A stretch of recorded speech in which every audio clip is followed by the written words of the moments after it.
Hey, this is GatorX, and one thing that Pokemon definitely needs going into 2018 is more food. More specifically, I'm a huge advocate of bringing back the Pokemon Craft macaroni and cheese. This was absolutely nothing special, it just tasted like regular mac and cheese, except for the fact that it was shaped like different Pokemon. And of course the packaging was really neat, with various Pokemon taking center stage on the front of the box art. The back of the boxes was where the real excitement was. Well, they were just pictures of Pokemon that you could cut out. Of course, it being cardboard, I cut out a bunch of these. More specifically, I really remember it during the Gold and Silver era. And I mean, hey look, there's even a Totodile on the back of these boxes, so I guess it was destiny the entire time. Unfortunately, this macaroni and cheese was discontinued around the Diamond and Pearl era. But I mean, shaped craft macaroni and cheese still exist now. There's some for Star Wars, some for Scooby-Doo, well, I don't know if they still have that, and friggin' unicorn macaroni. But of course, a lot of this was at the height of Pokemania, or at least a few years after that. There were a bunch of Pokemon branded foods. Unfortunately, I was a little after the era where they had these Pokemon Pop-Tarts and cereal. But either way, my parents probably would have never got them for me because mac and cheese was the only decent food out of all this branded stuff. But the point is, nowadays, we don't have a whole lot of branded video game food. More recently, it's kind of made a bit of a comeback, especially with the Super Mario Odyssey cereal. And for some reason, Blizzard put out Lucio-O's. Although that's about it, you can't even really find the Super Mario cereal anywhere on the shelves anymore.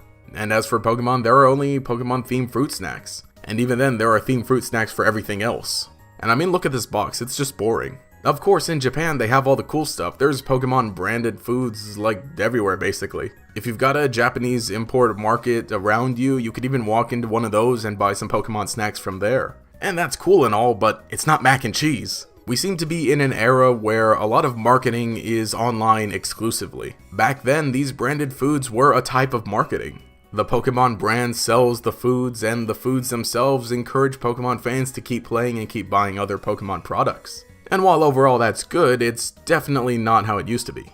Like, believe me, back in the early 2000s, marketing for kids media was extremely aggressive. And while aggressive marketing of kids media has existed since pretty much the 80s, the early 2000s were very unique because it's kind of the time when we saw a lot of these more branded deals going on, as well as expansion into different types of media, with the world starting to grow a little smaller with how we got connected. Aside from that, I remember this one other promotion that was going on with Icy, where certain Pokemon flavors were put out, specifically Ruby and Sapphire theme flavors. And of course on the little Icy machines they had images of Kyogre and Groudon. And that was pretty cool. It was no different from a regular Icy, aside from the fact that Kyogre and Groudon were selling it to me, but I still really thought it was neat. Although thankfully we are seeing something a little similar to this going on this week, with the Detective Pikachu promotion going on at 7-Eleven. I think it's due to the fact that Detective Pikachu is being done by Warner Brothers and Legendaries, which are primarily based here in the US, and so that's kind of their push for marketing here. And I really do hope this stuff takes off so we can see stuff like Pokemon cereal back on the shelves, again with the popularity of the Super Mario cereal. And most of all, Kraft, Nintendo, please bring back that mac and cheese.